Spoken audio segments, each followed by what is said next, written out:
Right now at noon, the Porter Butts Gallery and the Frederick March Play Circle at the Wisconsin Memorial Union will be renamed. We'll have the details. Plus, Rick Gates takes the stand during the Paul Manafort trial, what Gates is telling jurors about Manafort.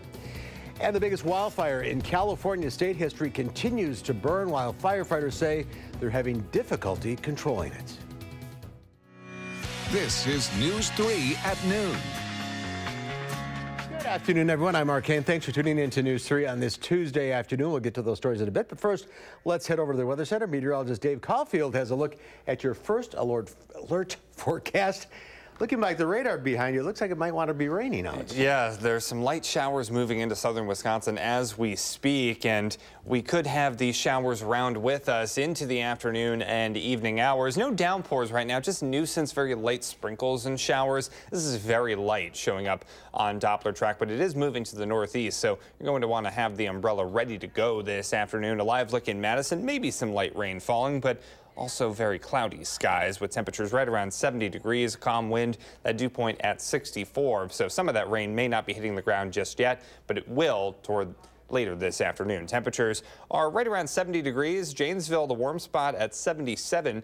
Dew points are in the mid 60s and low 70s still, so still pretty humid outside. Your forecast first showing the chances for showers and thunderstorms this afternoon and evening, but by tomorrow, I think we'll start to dry out. Temperatures should reach the upper 70s today. We'll talk about warmer temperatures on the way and more rain chances in your first alert forecast in just a few minutes. You're kind of caught in the middle there. It's cool enough to open the windows, but it's so humid you don't want to open the windows. Exactly. If you feel like you're in the grocery store in like the vegetable aisle. That's right. It's not great. Wait for the spray to come down exactly. at any moment. All right, Dave, we'll check back in a few minutes.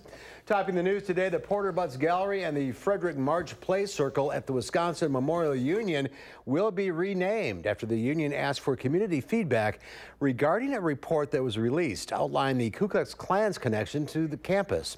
The Union Council voted last night to rename the Porter Butts Gallery to the Main Gallery and acknowledge Porter Butts' professional accomplishments, that is, through an interactive kiosk in another permanent location.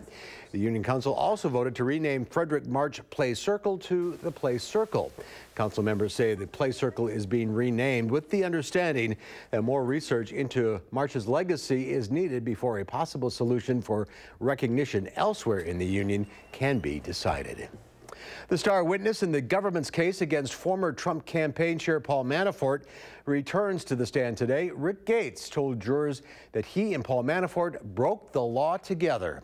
Today, the defense will get its turn to question the witness, and Paula Reed has more. Rick Gates is back for a second day of questioning in the trial of his former friend and business partner, Paul Manafort. Did you commit crimes with Mr. Manafort? Prosecutors asked. Yes, Gates replied. Gates admitted that, at Manafort's direction, he falsified tax returns, hid millions of dollars from Ukrainian operatives, failed to report foreign bank accounts, and failed to register Manafort as a foreign agent. He also admitted to stealing from Manafort himself, saying, "I added money to expense reports and created expense reports that were not accurate." He said to pad his salary by several $100,000. Manafort's attorneys will get their shot at Gates later today. They're going to try to paint Gates as the bad guy, pointing to his embezzlement and alleging that it was Gates who had the responsibility to accurately report business income to the IRS. Special counsel Robert Mueller's team agreed to cut a deal with Gates, offering leniency in exchange for his testimony against Manafort. Gates then pled guilty to conspiracy against the United States and making a false statement to the special counsel's office.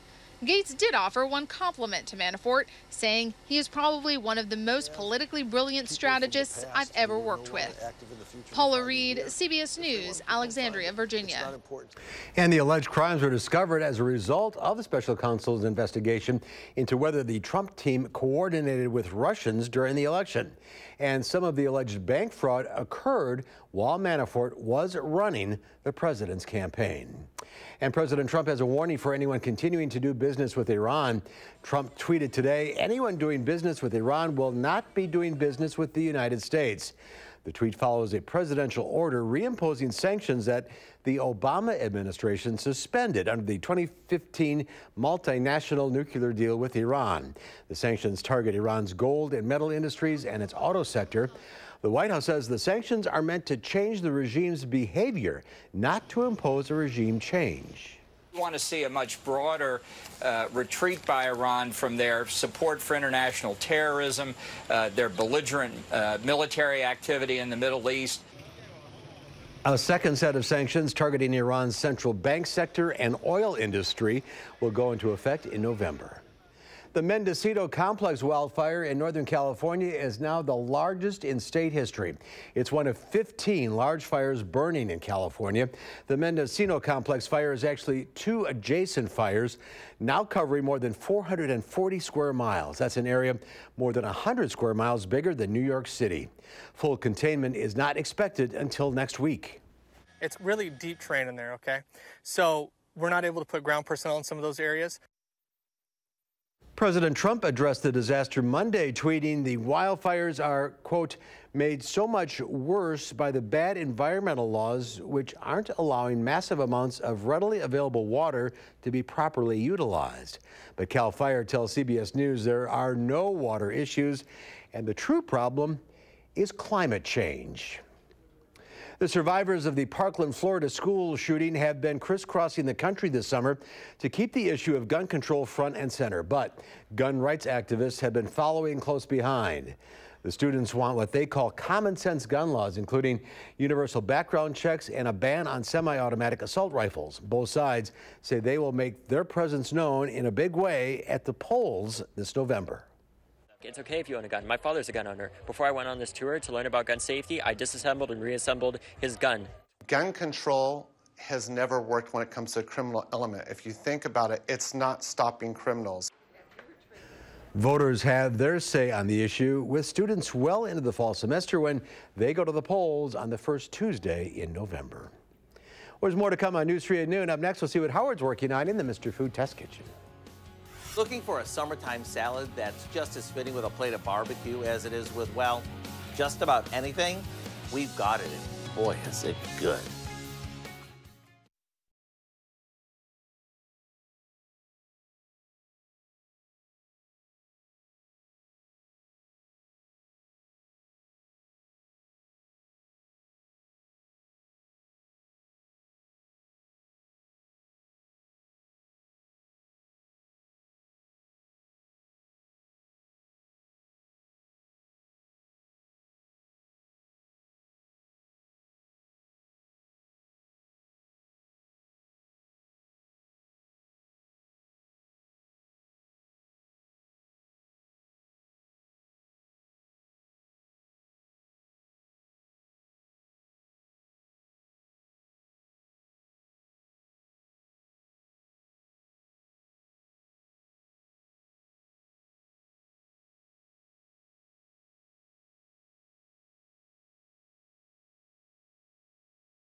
Hey, I've got a question for you.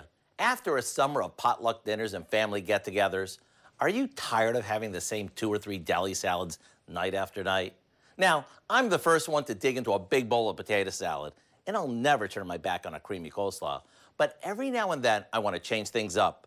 If that sounds like you, you're gonna love the change of pace side dish we're making today. The first thing we do is cut a good amount of broccoli and cauliflower into florets and blanch them. Then, into a cold water bath they go to stop them from cooking. After draining them, we add a red onion that we've cut into half moons. For the dressing, we mix together some mayo with a bit of apple cider vinegar. We use apple cider vinegar to add a light, fruity tang to our dressing. Okay, after we mix this with the veggies, we finish it with some dried cranberries, a handful of salted cashews, and some smoky bacon.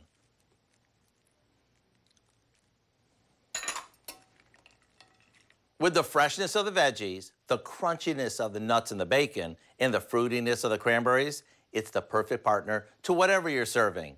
To get the recipe for our cauliflower and broccoli salad, all you have to do is visit our website. I'm Howard with Kelly in the Mr. Food Test Kitchen, where today we found a fresh new way for you to say, ooh, it's so good. Thank you, Howard. Coming up on News 3 at noon, a gloomy Tuesday. Meteorologist Dave Caulfield has your first alert forecast when we come back.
One back-to-school item is sparking safety concerns and sleep-deprived? Well, blame the internet. Diane King Hall has more in today's Money Watch report.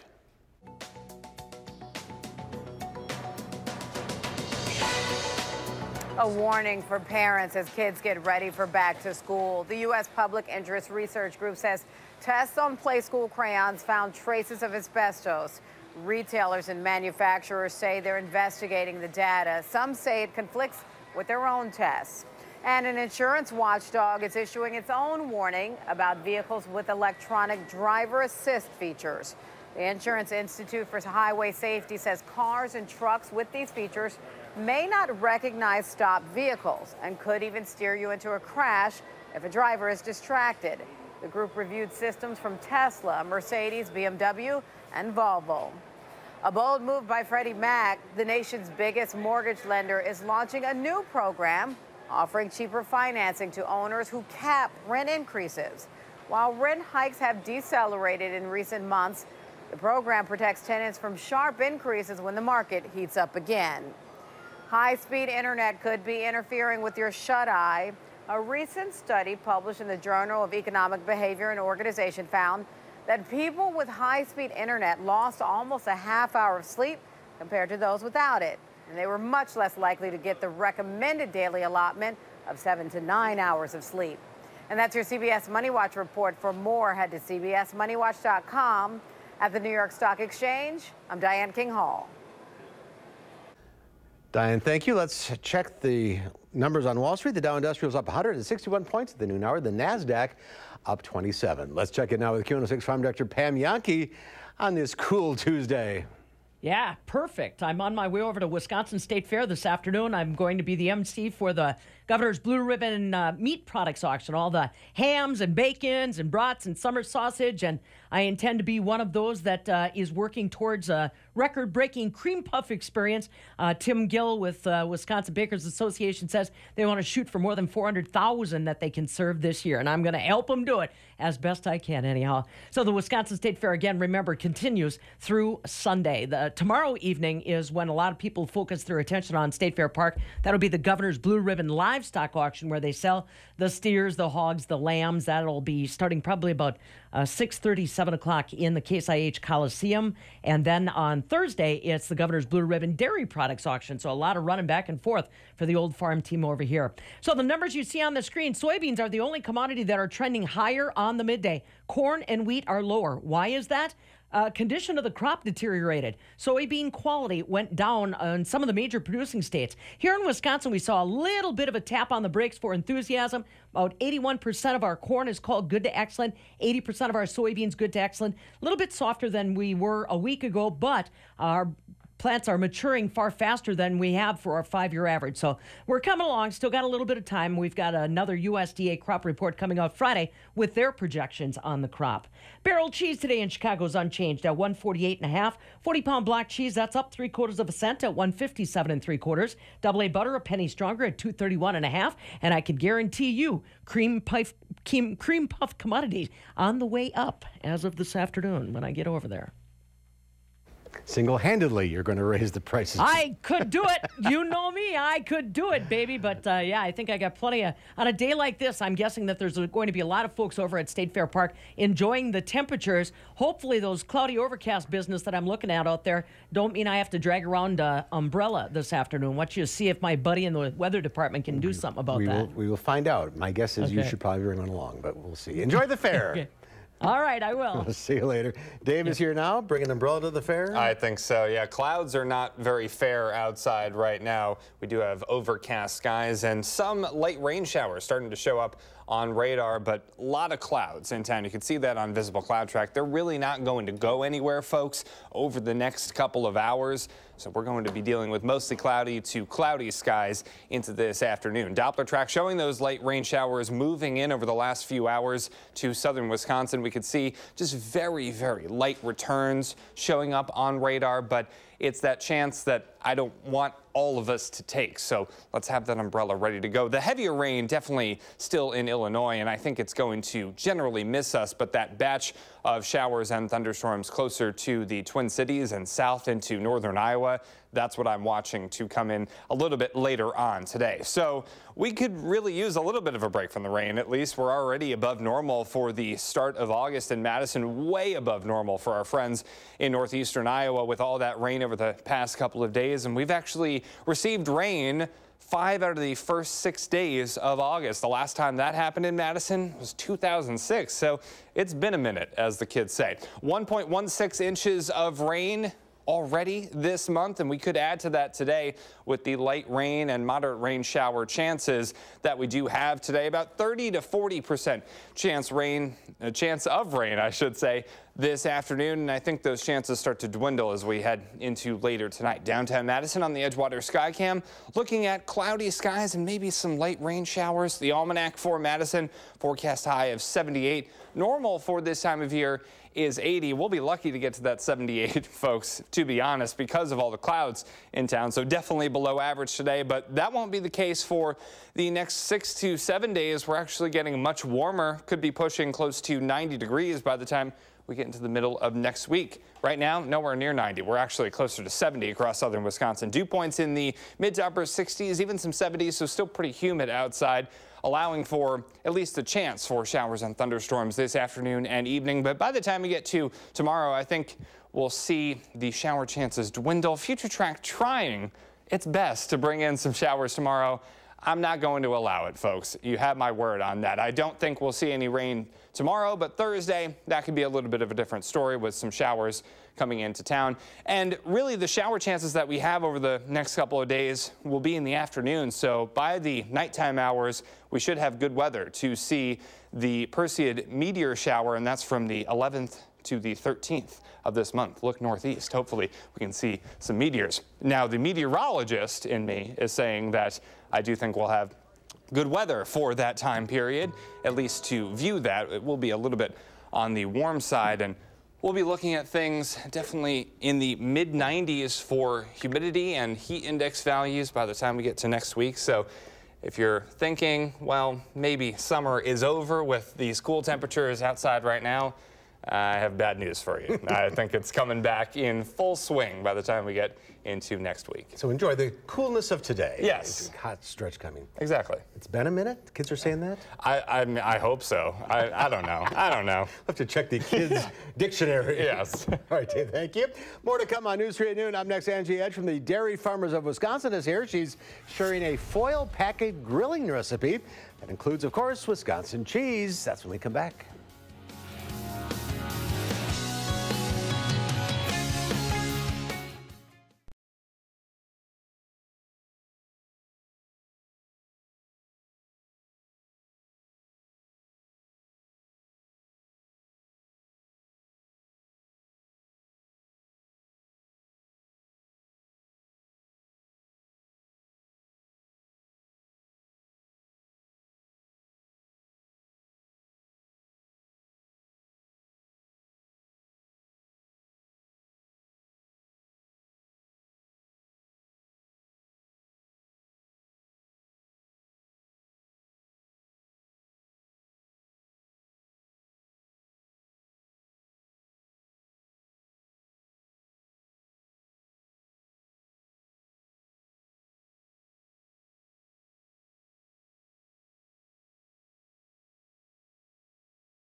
Angie Edge joins us, the dairy farmers of Wisconsin. We had hoped to be outside, but it's going to rain, so we're inside. What are we making today? Well, we are making different foil packet dinners. So when you don't want to spend a lot of time in the kitchen, we have easy to prep, easy to clean foil packet dinners. Of course, featuring 2 types of Wisconsin cheeses. These normally be on the grill outside. Yes. So we have a mini inside grill very that nice. works just as well. I'm going to show you how to make them because they're very easy to prep. So you're going to start with some heavy-duty tin foil. I have 4 sheets here. And these are actually oven-baked noodles that are pre-baked. You can find lasagna noodles that you can find in most grocery stores. I've already greased the tin foil, and I've already sprayed a little bit of water on the noodles just to add a little bit of moistness. Okay. So we're going to start with some fresh mozzarella right here. We have some Belgioso mozzarella. One of the reasons why we chose that is because it's an award-winning mozzarella, of course. It won at the 2018 World Championship, so I can't wait for you to try it. And also last month at the American Cheese Society. So little pepper flakes? Yep, little pepper flakes. There was some salt and pepper. And then this is some pre-cooked Italian sausage. Gives you a little protein added to the lasagna. Fresh tomatoes are very seasonal right now. Yeah, they're everywhere right now. So some fresh tomatoes in the packet. And then we have some baby spinach leaves. It adds a little color, a little vitamins to it as well. Can never have enough cheese, so we have the tomato basil right here. It is made at Henning's Cheese Factory. World famous. World famous. Over 100 years that cheese factory has been in business, and they have a master cheesemaker there. So this smells really good as tomato basil.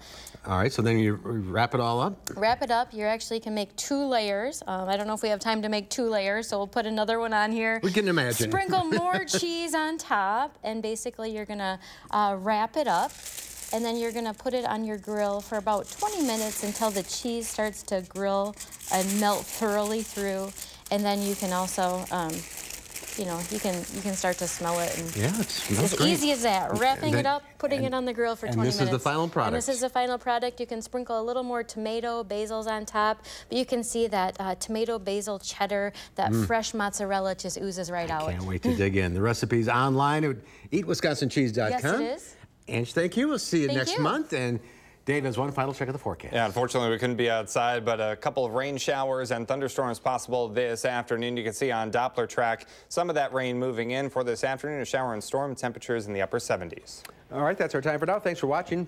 We'll see you back here at 4. Have a great afternoon.